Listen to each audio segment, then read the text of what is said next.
Hello, I'm Susan, and welcome to this short practice for busy days. In this class, we will be focusing on the hips, starting in tabletop to bring some warmth and mobility to the spine. Maneuvering through cat-cows, your toes can be active on the mat or passive, your choice. And when ready, inhaling into cow, exhaling cat. Inhale, cow. Exhale, cat.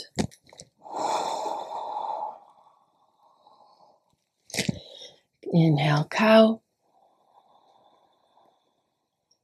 Exhale, cat.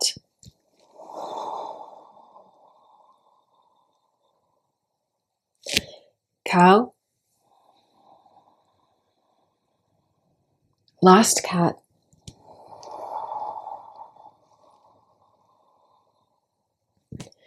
Returning to a neutral tabletop, and we'll be transitioning into downward dog. First downward dog of the class, pedaling out your feet and your legs, bringing some energy and warmth into your legs to prepare for the poses ahead. Bending the knees if you wish to have greater extension on your spine, working on opening up the shoulders. And we're ready, coming into a static downward dog. Palms are pressing into the mat, soles of the feet pressing into the mat.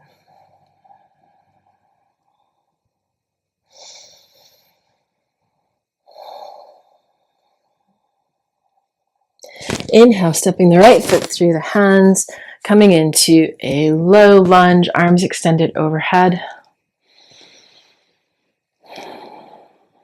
Long, smooth breaths past the rib cage into the lower diaphragm, inhaling and exhaling through the nose.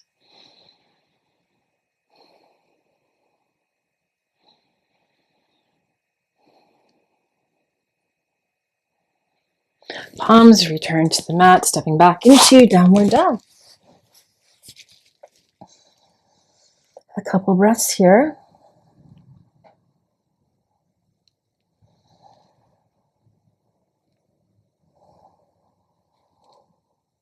Stepping the left foot through, coming into a low crescent lunge. Preferably right foot is passive on the mat. Arms extended overhead.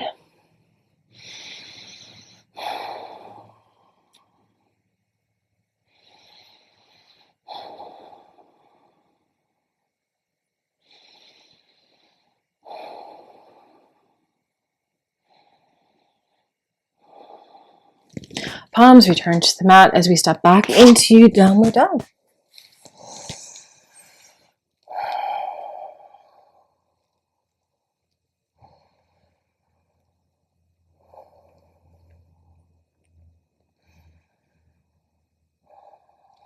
Inhaling the right foot forward as we come into a pigeon pose, positioning our right leg, flexing the right toes, and when ready, coming onto our forearms, modifying with blocks here if you desire, finding a comfortable tight edge that you can hold for about 10 breaths.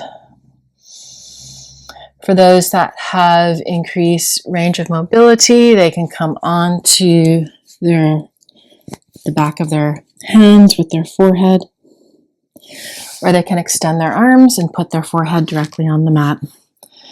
Continuing to inhale and exhale through the nose, deep into the belly. Closing the eyes if you wish.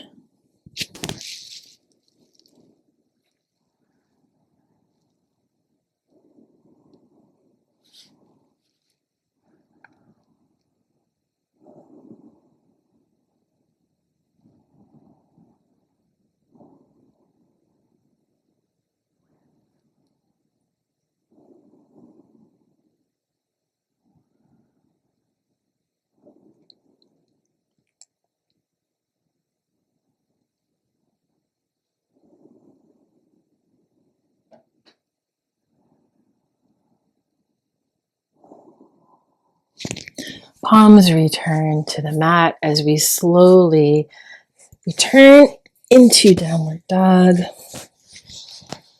A couple breaths here.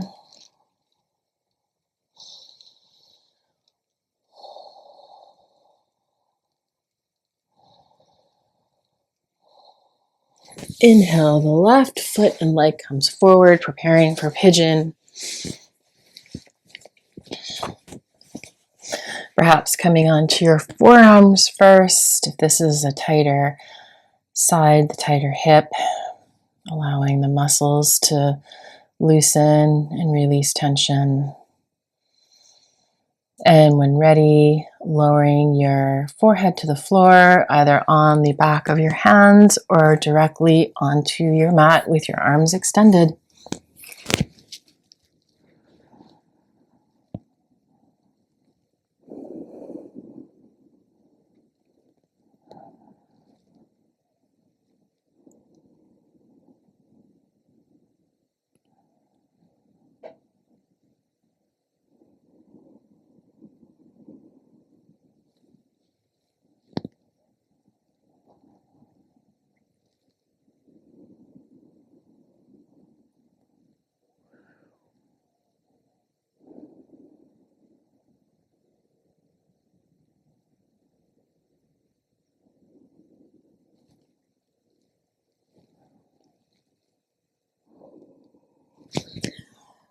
Palms return to the mat as we step back into downward dog.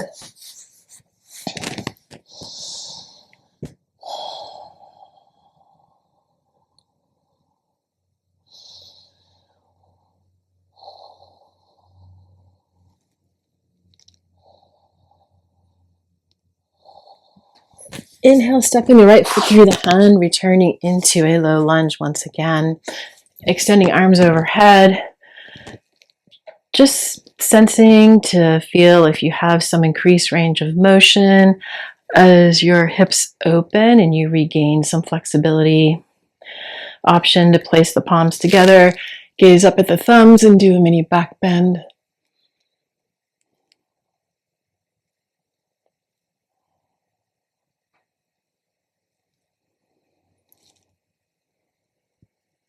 Beautiful. Palms return to the mat, stepping back into downward dog.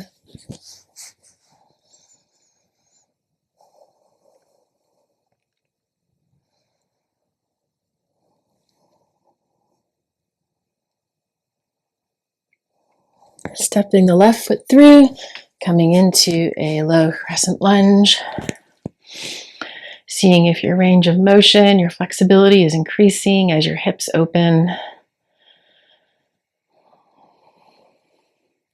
Option to place palms together, gazing up at the thumbs for a drishti to hold the balance, maintain balance. A little mini back bend here.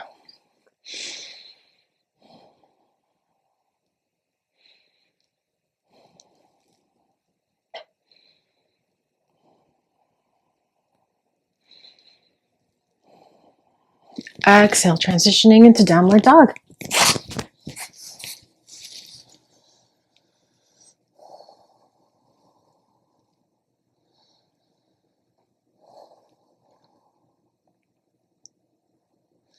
Inhale, and we'll now be stepping that right foot forward, coming into lizard.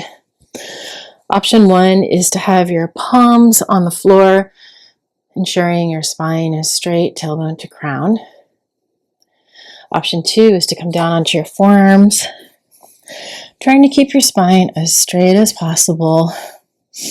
Using Ujjayi breaths here if you have some pretty solid tension that you're trying to release from your hips. Remembering to move in a pain-free range.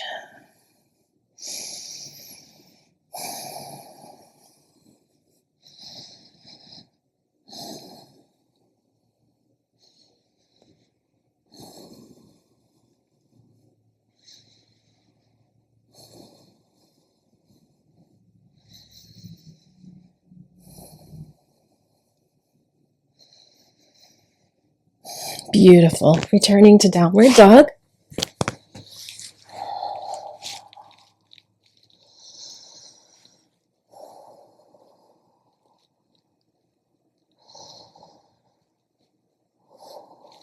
Now stepping the left foot forward, coming into your variation of lizard.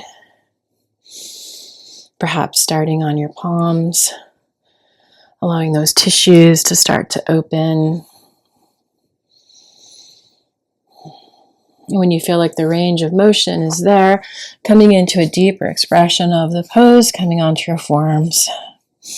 Back right leg is active. Trying to keep the spine as straight as possible, tailbone to crown.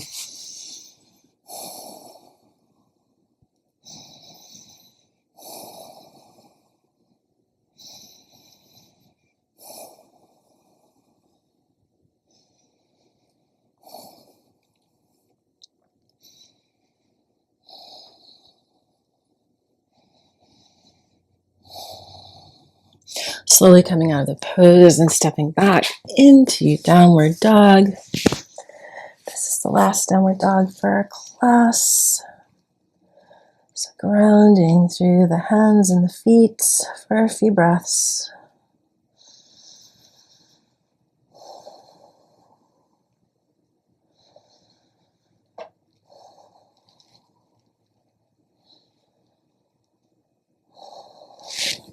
Lowering onto our knees and then swinging our feet out in front of us, coming into staff pose, Dandasana.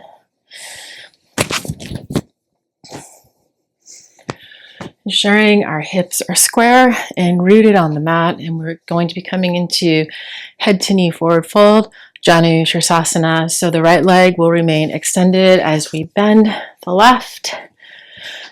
Once again, hips are squared, rooted on the mat. And when ready, folding forward. Finding your comfortable tight edge and breathing through the pose.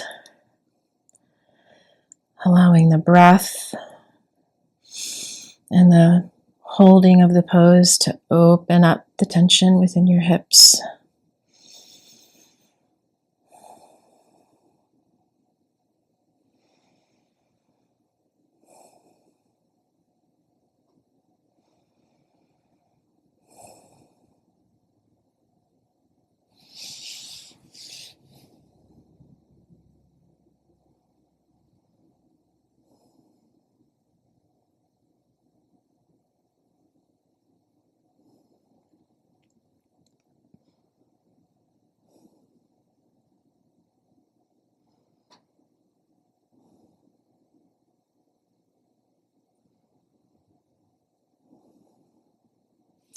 Returning to an upright position, extending that left leg, shaking your legs out for a moment, and when ready, switching sides.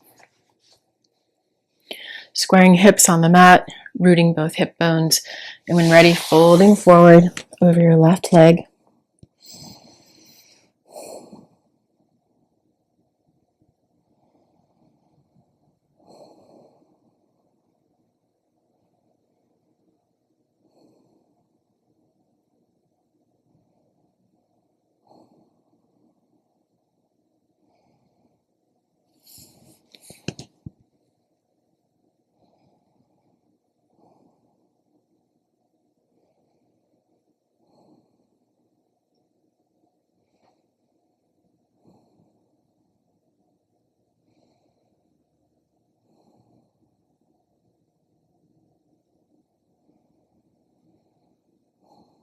Inhale as you return to upright, shaking out the legs once again.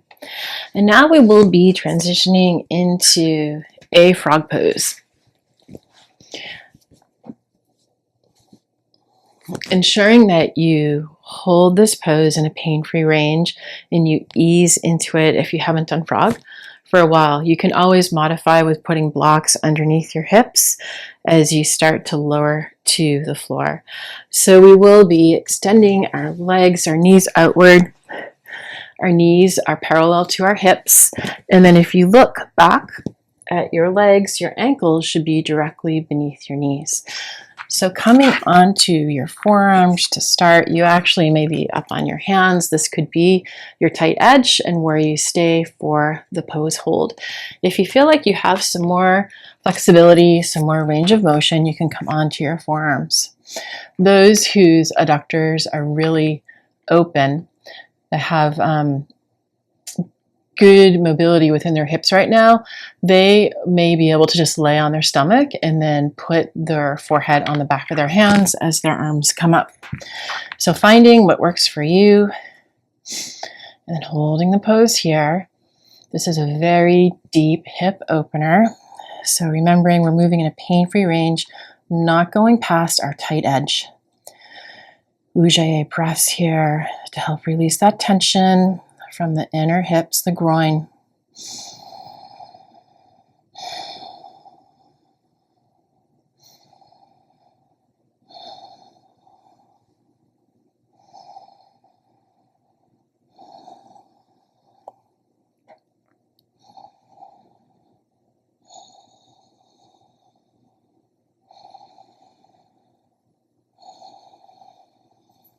Holding for 3, 2, 1. Slowly coming into a kneeling pose, almost like a wide-legged child's pose, except you're going to remain upright. Just a few breaths here, letting the inner groin and the adductors kind of snap back. Letting the sensation of the stretch start to ease.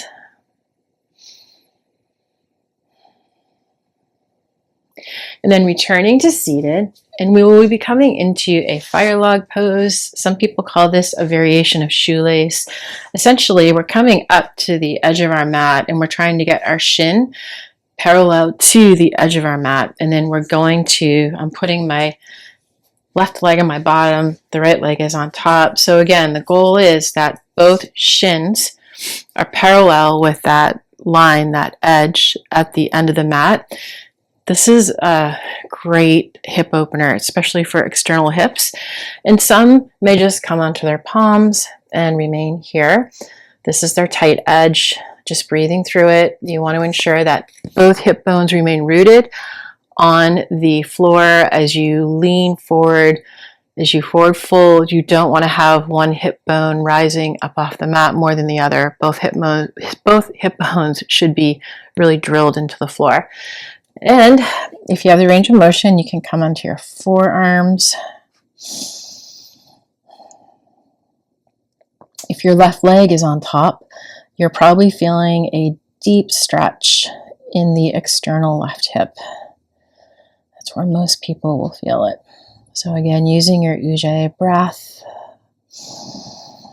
as tension is released, opening up the hips.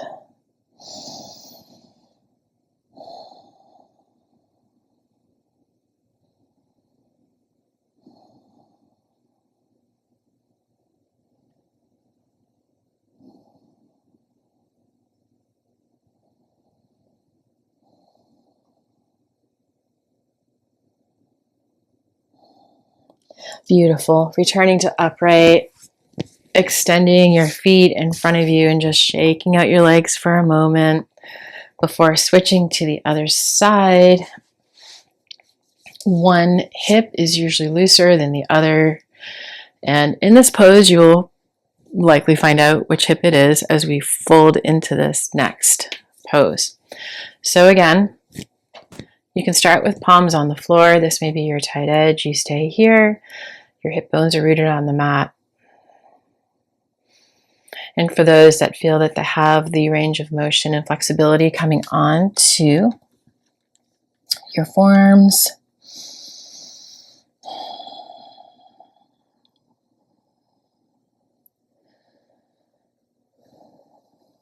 Breathing through the release of tension.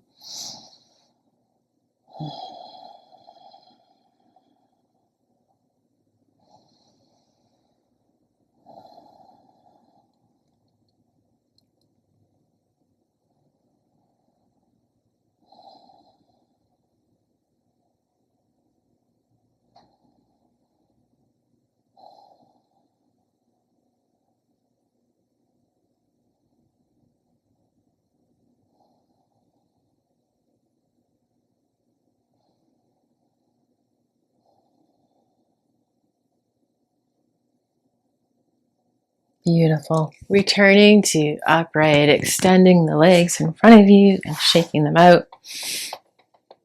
And then coming into easy pose, Sukhasana. Closing the eyes. The spine is straight, tailbone to crown. A few centering breaths here.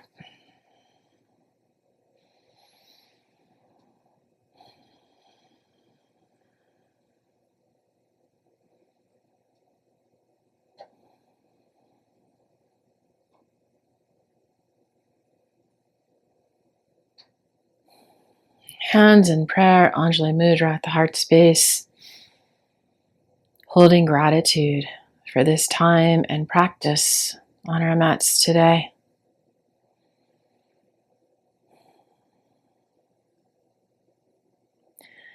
Hands in prayer, Anjali Mudra, up to the forehead, to the third eye chakra. Embodying vitality and heart and mind. Living with purpose and intention. And so it is. Thank you for joining me for this shorter class when you have busy days and you just don't have time to fit in a 1-hour practice. Return to the class as often as needed. Until we meet again, I look forward to seeing you on the mat.